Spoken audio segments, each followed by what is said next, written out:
there's no charge. And I'm like, and I went in and told Jane, and even Jane goes, come on. And I'm like, I'm dead serious. I'm like, she goes, it's your mom. I said, I know, that's what I'm saying. And she's like, you suck. Hi, thank you so much for watching this video. I'm Robert Grigore of Grigore Counseling and Associates, and what you're about to watch is a video of a session that with our client Denise, which has been provided with full informed consent on behalf of her. And there's a few more disclaimers that will come after this, but before we watch the video, I just want to say some things so that you can have some context as to what you're about to experience.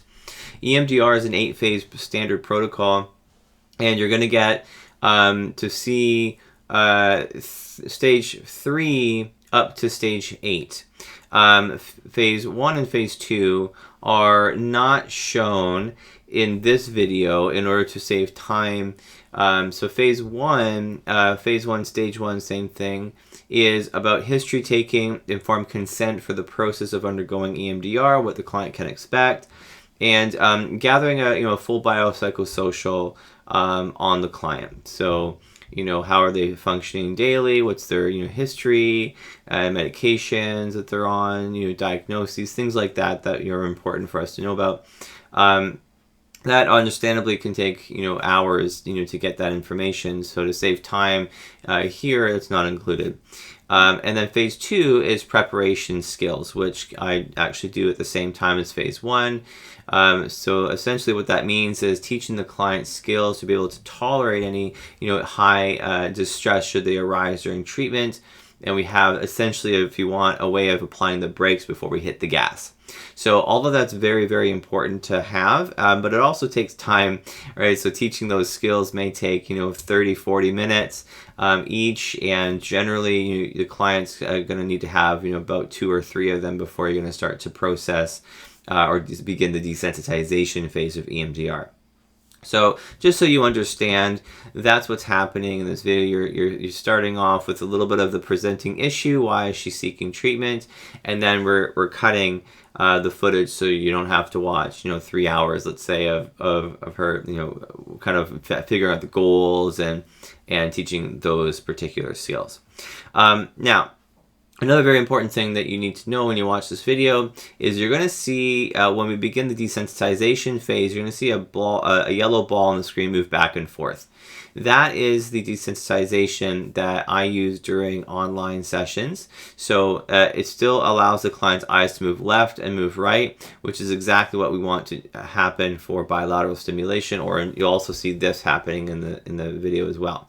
And when this is happening, when I'm touching my left side of my body, it's my right hemisphere of my brain that's being activated, and vice versa. Okay, so what's happening there is you're accessing both hemispheres of the brain in alternating fashion to allow full integration, full, actually taxing the working memory and allowing the entire brain, all the memories and all the brain functions to help with, processing a particular distressing experience.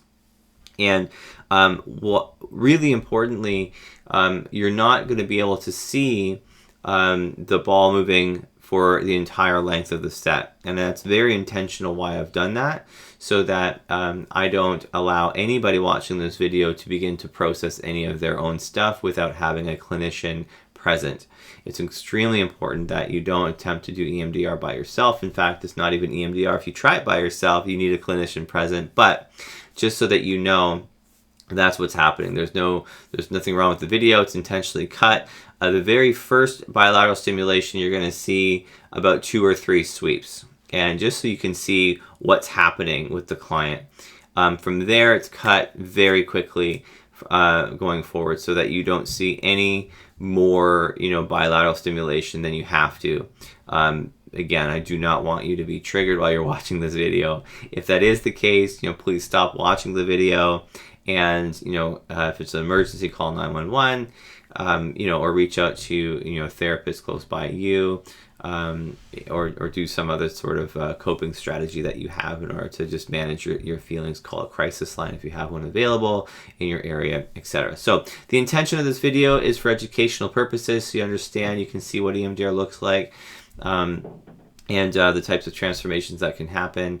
And of course, Denise's transformation was Denise's. So keep that in mind too as you watch this video, that yours may not be exactly the same, or it may not be exactly typical in some ways. So just keep all that in mind as you do this. And otherwise, enjoy the video. And we're here if you need anything. Ask some questions. Enjoy the video.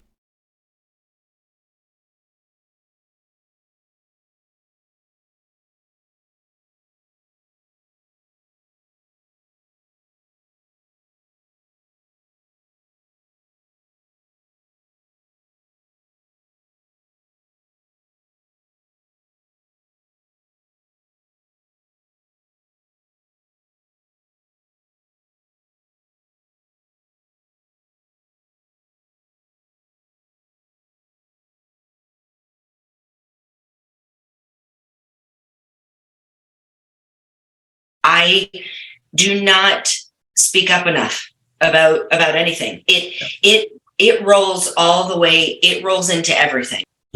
That is my biggest thing. I don't speak up. I'm rather black and white with my thinking. It's, it used to, it doesn't anymore, but it used to come off as being very dramatic. And I'm aware I can still be dramatic if I want to be, but it's, oh, well, now the entire day is ruined. Oh, okay, really? Come on, get over yourself. But that's where my mind will go. Yeah. One thing will happen in the morning and I'm like, oh, all right, that just messes with the rest of the day. And it just cancels everything, and I'm like, what in the world is this? And I tend, as much as I hate it, and I've struggled with this a lot over my life, and I'm very aware of it, and I counterbalance or counteract myself a lot when I'm more in alignment. I'm awfully judgmental. I just don't like that about myself. I really don't. I've gone through phases where I can really just, what? Good. Excellent. That's fabulous for you. Do it. Wonderful. But if I am not in alignment or I'm triggered with something else, why in the heck would you? That's stupid. And I know it's just human things, but I think that plays into the other issues that I've got. And my mom was extremely judgmental. Yes. Always, about everything and everyone. I mean, I grew up believing, truly, I got to a point where I was like, man, we're like the only family that has everything together.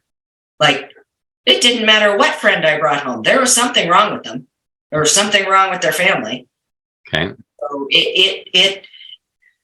yeah, I don't give myself enough credit for what I know. I don't give myself enough credit. I know a lot. On my mom's side, there was a lot of emotional abuse. Yeah. A lot of it. And the negative I have to this day is towards my mom, not my dad. Yeah. And so my brain gets very mixed up going, I should feel some anger over here for this. And I can't, because I'm so freaking angry over here at her. I always felt more secure with my dad than I ever felt with my mom. You had to be careful. You didn't know how she was going to be when you came home from school. So if you didn't know how she's going to be, what was the message that you got when you were little? Be very careful. Tread very lightly. Very lightly. Don't say anything that's going to upset her. Don't bring anything up that she doesn't want to talk about.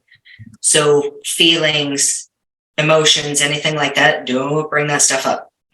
Nope. Because that's a bunch of quack, is nonsense as far as she's concerned.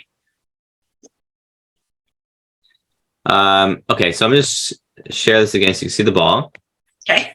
I really think the spot to begin with is mom. Okay. I think let's start with mom, right? And I think probably this like it's not safe to be me, or I'm not safe because I'm not enough as I am. Mm-hmm. Something like that, right? And you think about mom's volatility. Is that sort of what comes up when you? Yeah. Yeah. Unfortunately. Yeah. When you think about this, like it's not safe to be me, I'm not enough as I am. What's the worst part about mom's, like, what volatility you want to call it, like because you never knew. You said I was walking around on eggshells. I never knew when she was going to flip. Yeah. Is that the worst part? Or probably in that I didn't want to have to approach her if I didn't have to, oftentimes.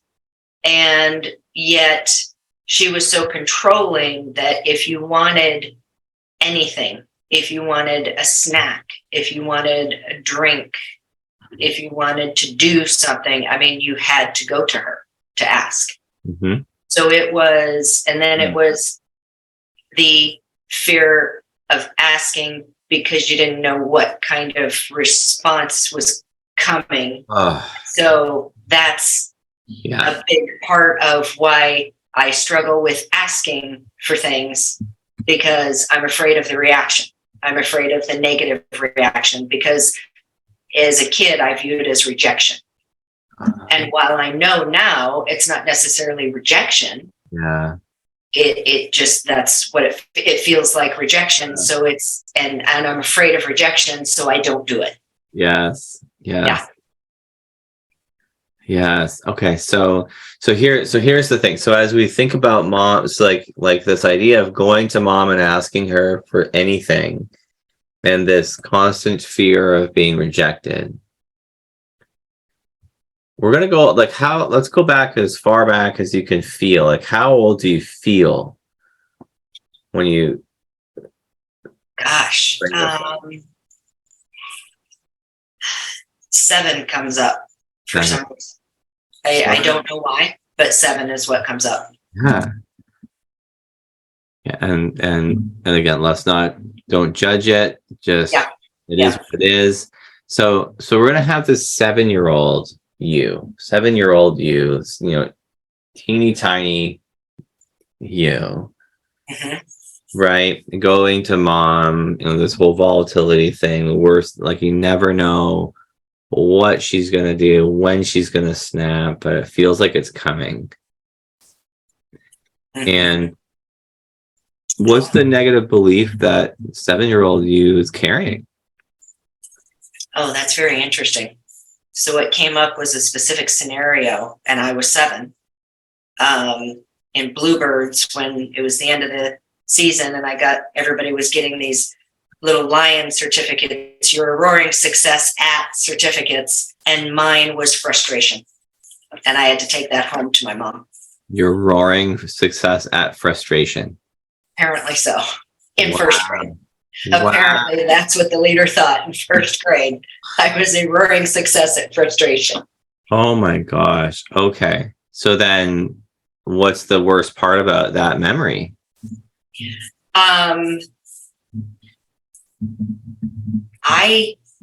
To be perfectly honest, I don't remember my mom's frustration. I don't remember my mom's reaction. I just remember being in the moment of getting the certificate at the little celebration thing and being a little confused, but also, I got to take this home. I got to take this home to mom. That's the memory that I have. Yeah. I don't actually recall how they reacted, either one of my parents. Yes. But so this is like an example really of like not knowing oh my God, I don't know what's going to happen with mom. Right. Right? So that's not like She's not going to be happy. I feel like I'm not safe for little 7-year-old Denise. Is that? I probably, even though I don't totally recognize the difference between safe and not safe, at that point. Can you go in for a sec? Close your eyes for a second. I just want you to just get in touch with her. Feel your feet on the floor. Feel your body in the chair. Really slow. And just think about this moment. Uh-oh. Mm-hmm. It was, she's not going to be happy with me that I didn't get something else, like the other girls got, like, success at, I don't know, embroidery or just whatever. I can't think of the things, crafting or something. She's not going to be happy about that. She's going to yell at me. Yeah. So that's my concern, is that she's going to yell at me. It feels like I'm in trouble. Yes. I'm not totally enough. in trouble. I am not enough. I'm in trouble. Right. Uh-oh. What's the feeling that this little tiny girl is feeling? Grade 1, 7 years old. What's the emotion that she's feeling right now in this moment with you? Scared. Yeah. Yeah, scared, and can't tell anyone why. Is there shame? I don't know. Like as an adult, can you tap in and just notice? Does there feel shame there with her? Oh, most definitely. Yeah. Most definitely as an adult, yes. As an adult, what's the emotions that come up for you when you think about this moment in time? That's shame. I should have been. I should have not gotten frustrated so easily. I should have just been like everybody else. Gotcha. Yeah. Okay.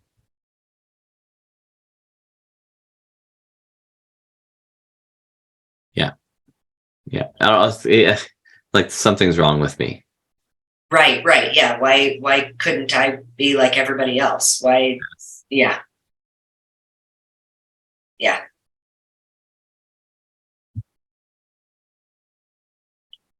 So I'm in trouble for not being enough because there's something wrong with me.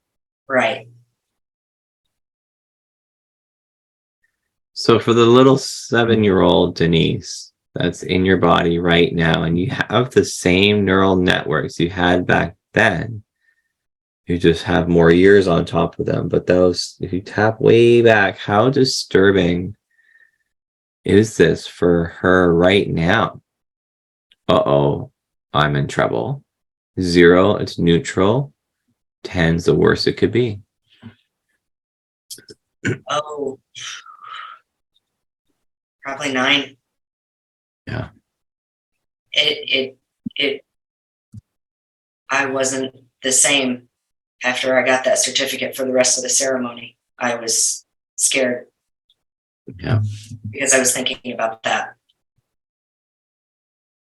So where do you feel that in your body at 9? Gut.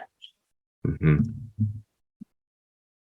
So back to your adult self for a moment. So thinking about, what this 7-year-old girl needs to believe about herself as a mom think back to your girl when she was 7. Like, what do you, instead of, there's something wrong with me, I'm not enough, I'm in trouble, all those things, what do you know that she needs to believe about herself? What she needs to believe is that she is so excited and anxious to get through things quickly, like everybody else, that she's not taking her time. She's rushing, And so she can slow down and take your time, enjoy what it is you're doing, and fully understand what it is you're doing. Take your time. Don't rush, because that was my thing. I was always rushing because others got done and I wasn't done. And so I would rush. And when I would rush and not understand, I would get incredibly frustrated. Yes. So what she needs to believe then, this makes sense, as your adult brain, that she needs to know that, she's safe and now, and like she's enough as she is, right? Absolutely. She can take whatever time she needs, and that is perfectly fine because it suits her. It's her. And that's all she needs. That's right.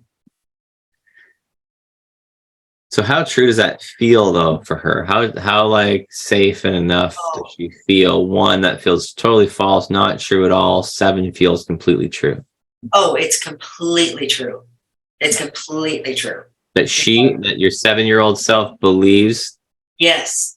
So I don't have to hurry. I don't have to hurry. I can just, no, you don't have to hurry. You can take your time. You take it. Oh, I can. Like, that's the feeling is, oh, I can. Like, I don't have to hurry. Okay. No. So how about holding that up against mom's volatility? Okay. The moment when you hand that over to mom and she sees it, and mom's rage. Mm-hmm. 1, I'm safe now. I'm enough as I am. Feels false, not true. 7 feels completely true. How true does it feel for the 7-year-old you right now? That I can take my time, but I'm still presenting this. So this scene that we're looking at is, knowing that you have to take this back home, this certificate, right? Mom's volatility. I'm safe now. I'm enough as I am. How true does that feel for that 7-year-old right now? All the way true, totally true, kind of true, not true at all. Not true. Yeah. No. Yeah. So obviously adult you is going to help little you through this. I know you know that already. Yeah. May I have, that little girl, a 7-year-old, permission to process this and to feel better? Is that okay with her? Yes. Oh, yes. Yes. She would very much like to feel better. Okay. Awesome. So I'll get you to start here in your, where you, in the gut, right? Where you said you felt it. Ugh, right. Yeah. And just let your mind go with all that, follow the ball. Just notice. Deep breath.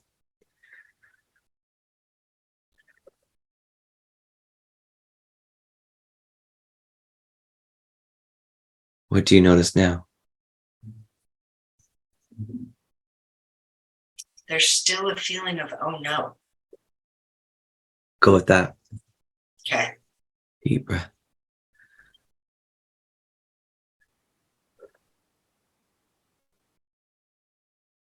Oh, that's interesting.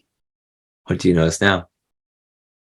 There's a feeling I can hear my mom instead saying, kind of chuckling a little bit and saying, oh, sweetie, you don't have to rush through everything. Like, now I hear her and I see her, and the reaction is completely different.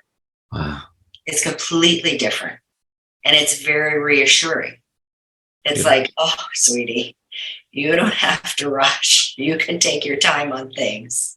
It's not important to get done first. Wow. Go with that. Yeah. Deep breath.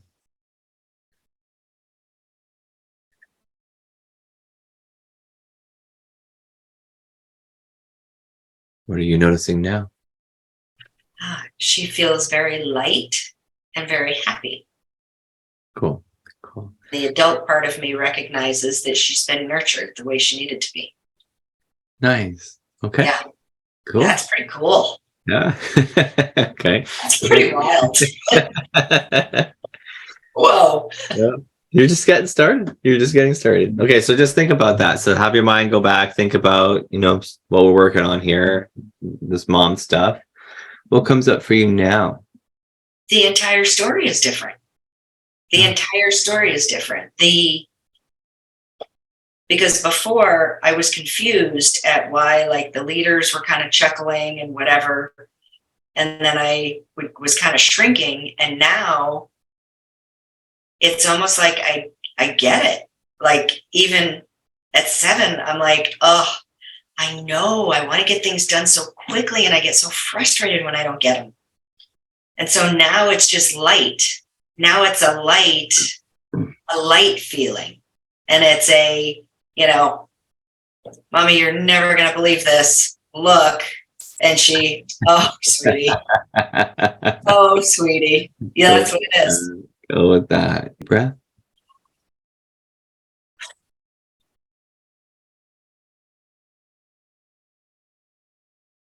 What do you know? Oh my God, she is so relieved. Holy crap. Wow. I'm gonna get you to do these taps with me. Oh. Eyes and all that stuff. Just when you're ready, just close your eyes and just imagine this like a hug, right, for that 7-year-old, and just notice that. And feel that relief. I'm safe now, enough as I am.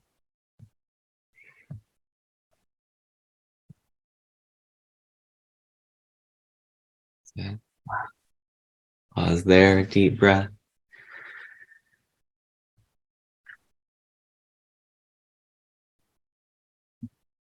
Good. That's really interesting how, and I've heard Dr. Joe Dispenza talk about this, literally reprogramming the past.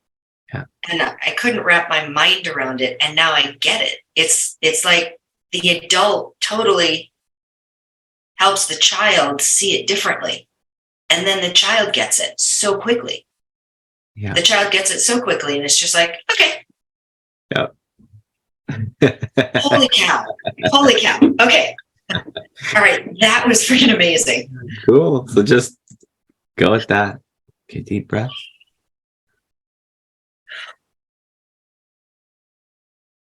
And I feel like I'm going to share this with you if that's okay. Throw something in here for you.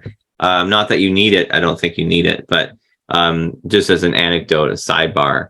My son, who's 3, but he sort of operates at like a 4 or 5-year-old level. Oh, But one of the constant things, he's frustrated a lot. He's so smart, and when he doesn't get things like that, he gets so mad. Right? He logged on to my wife's iPhone with a lock screen, got onto Facebook, and liked a photo on Facebook when he was like 6 months old. So it's like, okay, and it's not about me, but it's about this idea, like, what if the frustration was because you're actually really smart, right? And when things don't come like that when you think you should, frustration is the likely feeling to go with that. That makes such perfect sense. Go with all that. Yeah. Okay. Deep breath.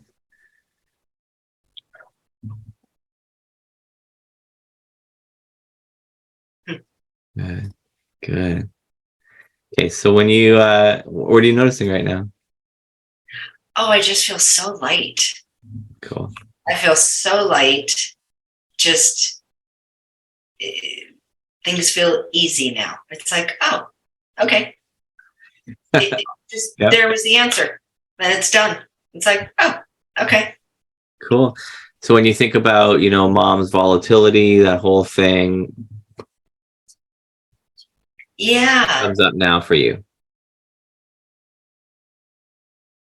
It doesn't feel as bad. It doesn't feel as bad. And it has triggered another memory that believe it or not, oh my God, I can't believe I can go back to kindergarten. Yeah. But my mom would come in and volunteer, and we had stations. All the tables were different stations. Yeah. And I was so anxious to go help everybody else that she kept having to wrangle me back. Here, finish yours and then go help. Okay. And I'd finish and off I'd go. And she'd be like, well, you did it right. Okay, go help. And, like, that's a good memory that I have, but I haven't thought of that. I don't know when the last time was I thought of that. Holy cow. Great. Go with that. Happy Yeah. to do that. That's it. Yeah.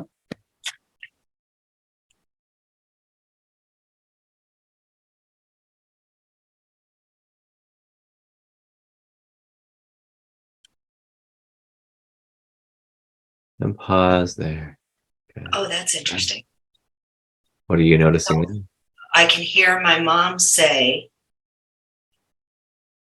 I know that you want to help others, but don't forget to take care of yourself. Wow. Go with that.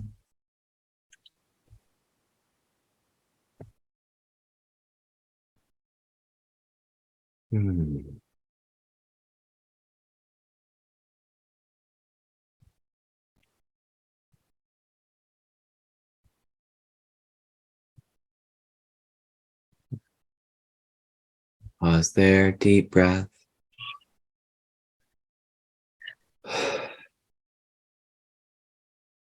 It's like an answer to everything, is what that feels like.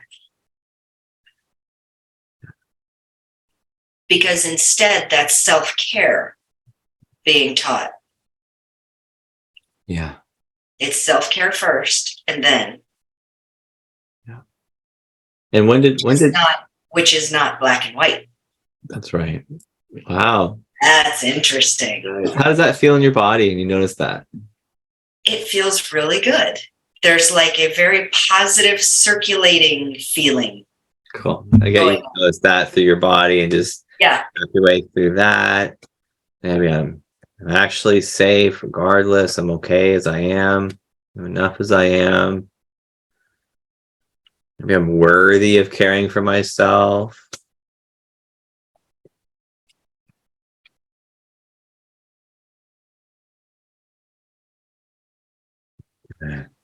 And pause there. Take a deep breath.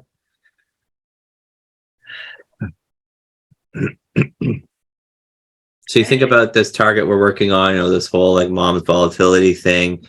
You hold that together with this negative belief, I'm in trouble for not being enough. Is there something wrong with me?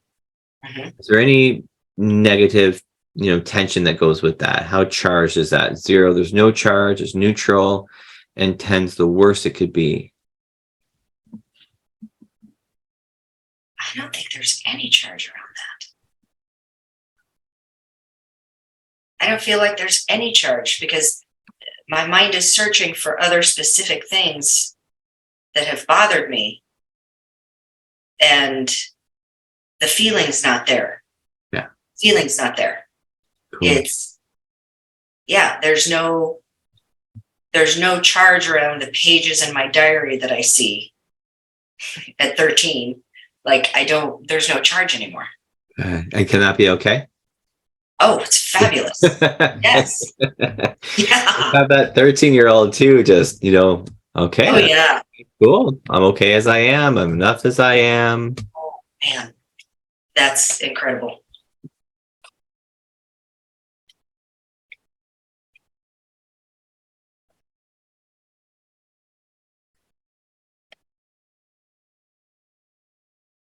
Just take that anywhere it needs to go and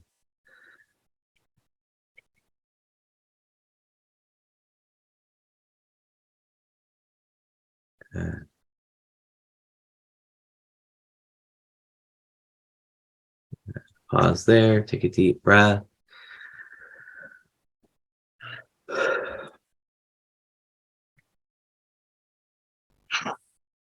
interesting. What are you noticing?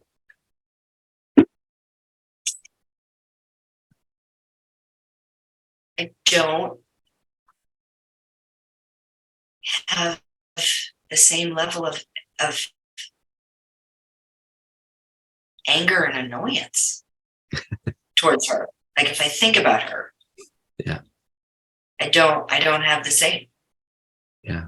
Which is incredible, because the part I didn't share was that, gosh, so 2012, so 2013. Okay. So almost 10 years ago was the last time I had any interaction with her. Okay. And it was because I literally, after my dad died, we moved her in with us, which I knew was a huge mistake. And I finally, after a year, and the kids were right there, and it was my moment when I finally set my boundary and I said, get the fuck out of my life. I don't ever want to see you ever again. And ended. But there's not the same feeling around that anymore as every time I've thought about it since. Wow. And she's in a care home, and I've not seen her. And I have been putting off. I've kept saying, I need to go. I need to go. Yeah. And I've kept putting it off. And I'm like, I don't feel like I have to put anything. Like I don't have that same feeling of dread. Ah. I don't have that feeling of dread. I have that feeling of I can go. I can go see her. Cool. It's just fine. All right. We'll make that a future thing. So imagine going to see her now. Yeah. Right. And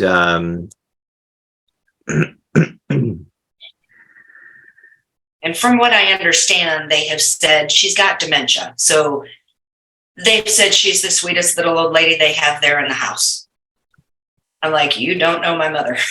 But I also know that that has changed people. Here's the thing. Adult you'll get that. Yeah. 7-year-old you that's in there, she still looks maybe she looks different, but maybe she looks this. Let's assume the way that I work in the future is we always imagine the worst case scenarios. Okay. Let's imagine, yeah, she's got dementia for everything else, but then she sees you, she's like, bam, 7-year-old you, right? Let's just say that right. She does that. So let's imagine, how do you want to go into that room and see her? How do you want to be? And where is the 7-year-old with you? Interestingly enough, she's walking in with me. Okay. Hand in hand. Okay. And both of us have stopped at the door before we've gone in and said, we've got this. Sure do. Awesome. We're good. And in we go. Amazing. Yeah. Good.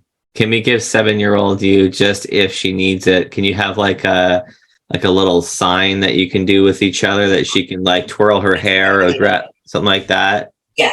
Yeah. That's a great idea. Okay. So let's have her that, because that's her stop sign, right? Okay. Yep. Okay. Awesome. Yep. We need to step out. You tell me, we'll step out. Okay. Imagine all that. You're at the door, 7-year-old you, hand in hand.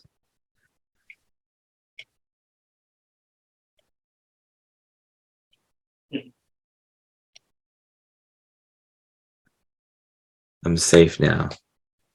Mm-hmm. Enough as I am. Worthy of caring for myself.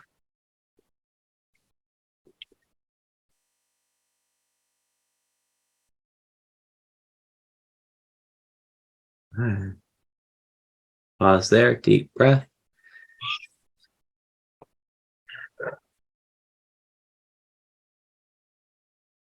How was that? Okay, good. How'd that go? Good. Yeah.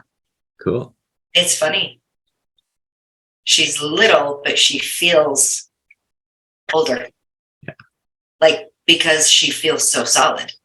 Like, she feels solid. Yeah. This is very interesting.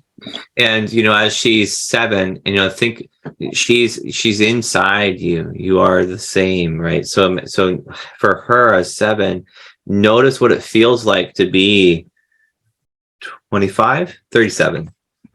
No, 51. Okay, shoot, whatever. But let her feel what 51-year-old woman, how that can feel, right? Walking in the door. That's how it feels, is that she's matching me. Yes. Now, it feels like she is matching me, which to me makes me go, you feel older just because of that match, because of that confidence level that she has. Yes. And notice how that feels.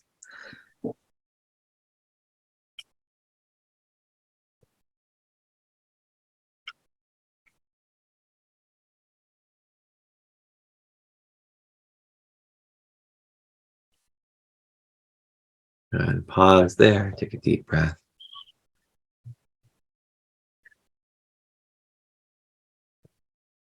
So if you think about mom's volatility and however that looks for you now, and the words, I'm safe now, I'm enough as I am, regardless, does that still fit as what you want to believe about yourself? How true does it feel? 1, it feels false, not true at all. 7 feels completely true. It feels completely true. For the 7-year-old inside of you as well? Yeah. Awesome. It does. Go with that. It Notice how that does. feels in your body.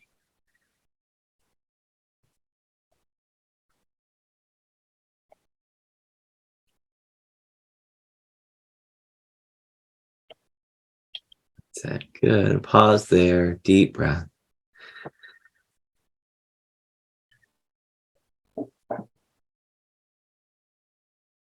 Good. Cool. Good. Good. Oh, and by the way, when you see those yawns coming, just let them come. Don't censor that. Okay. Big as you can, just let them go. That's your nervous system recalibrating and Okay. down, and everything's changing. So those are good signs. I love those. Okay. So, let me just get you to close your eyes for a second. I want you to think about however mom's volatility looks in your mind now, and think about those words. Hold them together. I'm safe now. I'm enough as I am, regardless. Scan your body head to toe, and just notice if there's any negative tension hiding anywhere in your body, or if it feels clear or positive.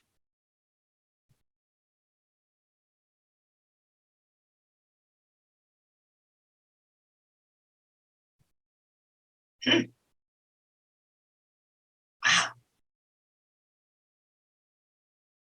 That's interesting.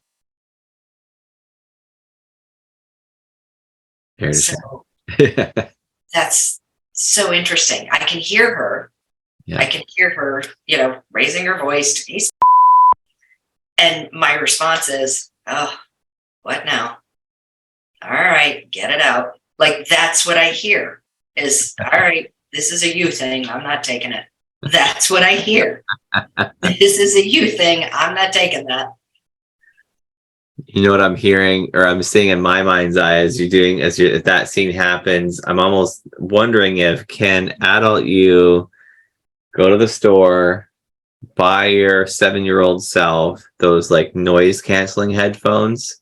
Oh, yes. Right? So then you're sitting there, you're not hearing it. You see her mouth stop moving. Yes, Mom? Okay. Right? Yes, absolutely. That's what it feels like. It feels like it's going to be just get it out. I'll be here when you're done. Yeah.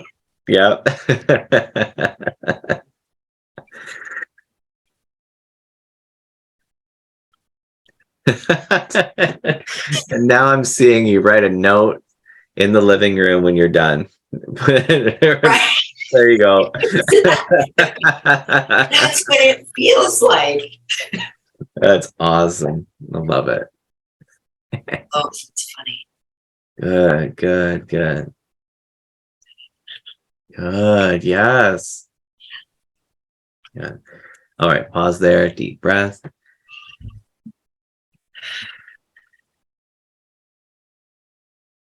It's funny.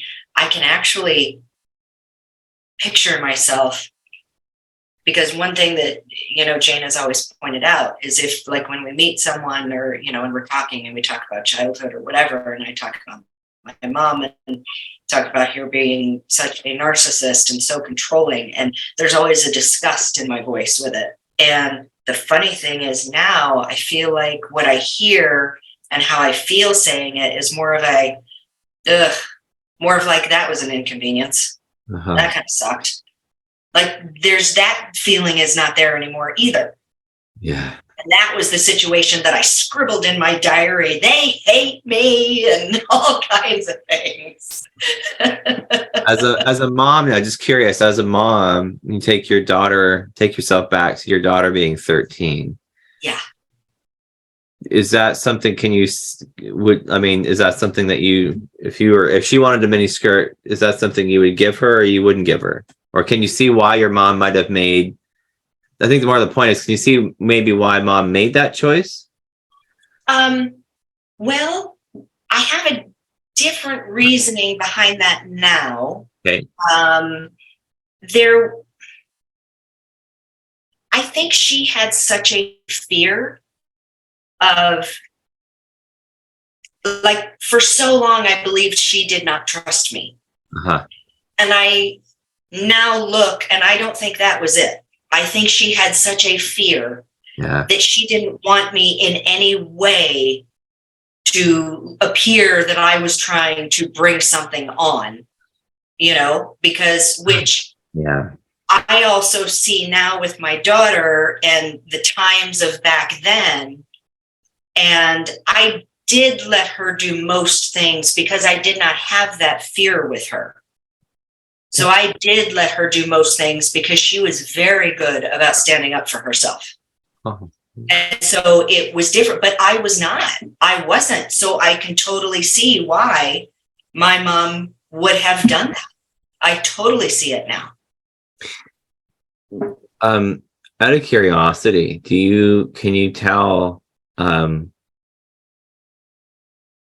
knowing what you know probably now about your mom, so adult, you probably learned a lot of things about her.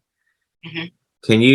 Can you see why, maybe like a reason maybe as to why mom was this narcissistic kind of? Yeah. First of all, she was very unskillful.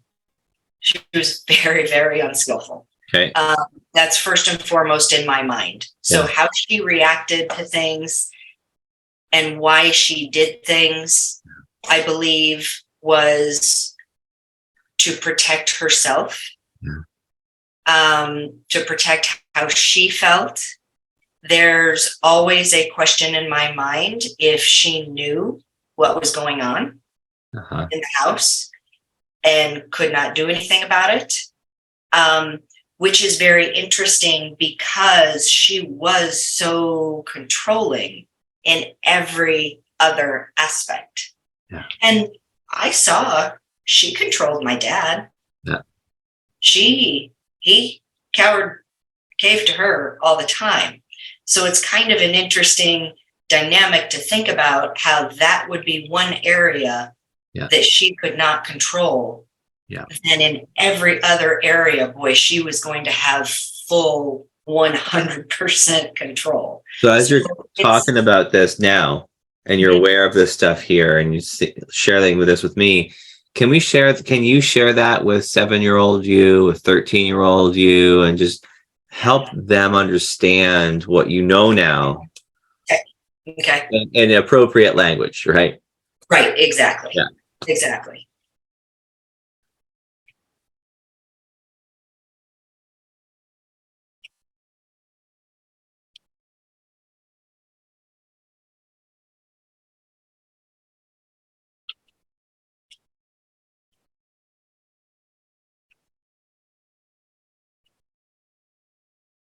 Just keep going until you feel like you said what needs to be said. And okay.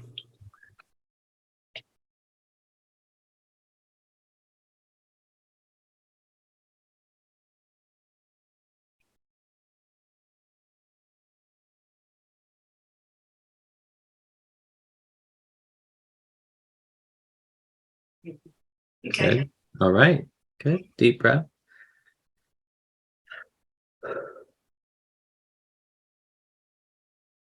Okay. Good. How's that? That feels good. Cool. That feels good. They have an understanding of, they know what it's like to not feel good. Yeah. And to now have an understanding that unfortunately that's the way our mom feels a lot inside. And it's very much a shift in how they feel and in what they can do. Yeah. Which is assure her that they love her and thank her for taking care of us, taking care of such good care of us. Like, that's the perspective that they're going to come from. Oh. Yeah, it's pretty incredible. Oh. That's pretty incredible. That's pretty incredible that they just got that. So easy. So easy. Smart kids, I think. Smart kids. Yeah, I think so. I'm starting to think I'm going to toot my own horn and say my daughter got a lot of her smarts, I think, from me. Yes. Truly, actually, I believe that she did. Yes.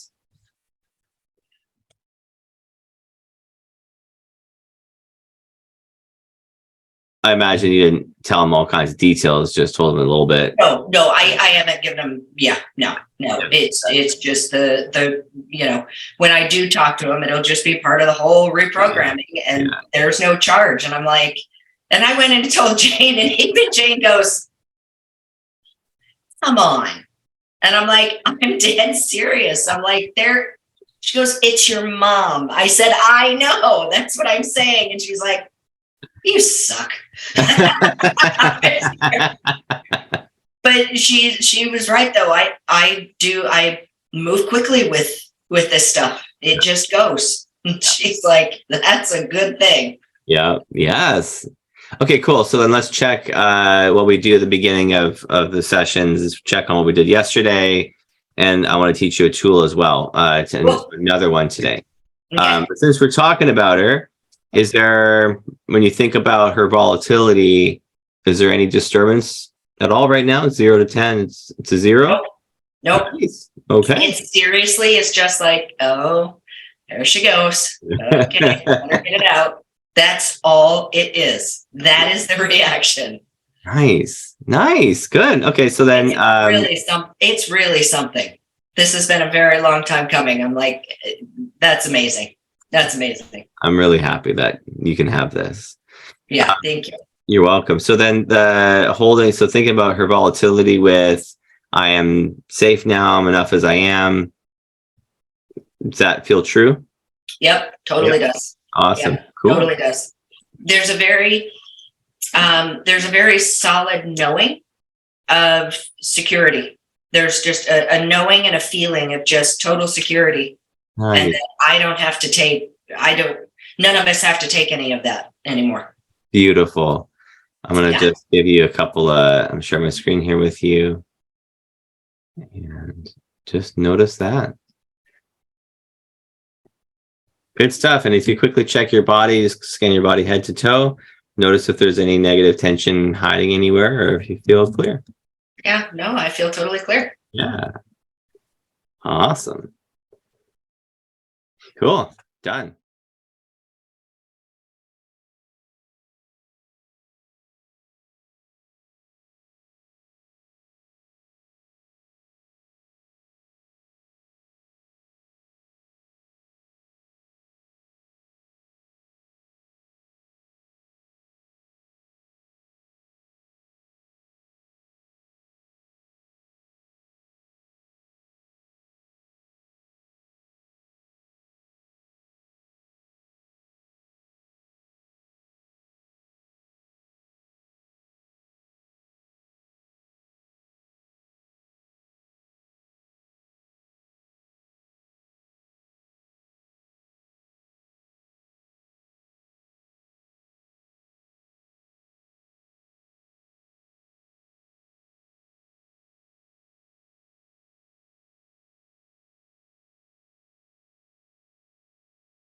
I'm glad that you enjoyed this video, and if you are watching and you're curious about whether or not EMDR could be a good fit for you, I encourage you to click the link below and schedule a free consultation. It's just that. It's a free consultation. It's a chat. It's an opportunity to get a sense of what's going on for you and whether or not we think that we can help you.